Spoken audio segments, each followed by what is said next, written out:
अस्सलाम वालेकुम नाज़रीन, हमारी सीरियल AK सिंध न्यूज़ तमंद कलई ख़बर शामिल कंदासीं। उस्मान शाहवड़ी मां तालको झंडो मरी में तूफ़ानी बरसातुनि खे 15 ॾींहं गुज़रण बावजूदि 7 यूनियन काउंसिल जे बोर्ड मुतासिरनि जी अञा ताईं का बि वाहर न थी आहे।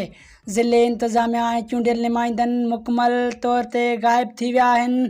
उन दौरान बोर्ड मुतासिरनि जो चवणु आहे त PTI क़यादत एडवोकेट अली पल ऐं अॻूणो ज़िला नाज़िम राहीला गुल मक्सी जंहिं पंहिंजी मदद पाण असां बोर्ड मुतासिरनि जी हर मुमकिन मदद कई। असांखे राशन जा बैग ॾिना विया। बोर्ड मुतासिरनि जो वधीक चवणु आहे त ज़िले टंडो अलियार इंतिज़ामिया ऐं PP जे चूंडियल नुमाइंदनि असांजी का बि सार न लधी आहे। असां बोर्ड मुतासिरनि रोडनि ते दरबदरी जी ज़िंदगी गुज़ारे रहिया आहियूं। झंडो मरी मां मोहम्मद रहीम ख़ासकैली जी रिपोर्ट मुताबिक़ तूफ़ानी बरसातुनि खे 15 ॾींहं गुज़रण बावजूदि 7 यूनियन काउंसिल जी बोर्ड मुतासिरनि जी अञा ताईं कंहिं बि वाहर न कई आहे। ज़िले इंतिज़ामिया ऐं चूंडियल नुमाइंदा मुकमल तौर ते ग़ाइब आहिनि।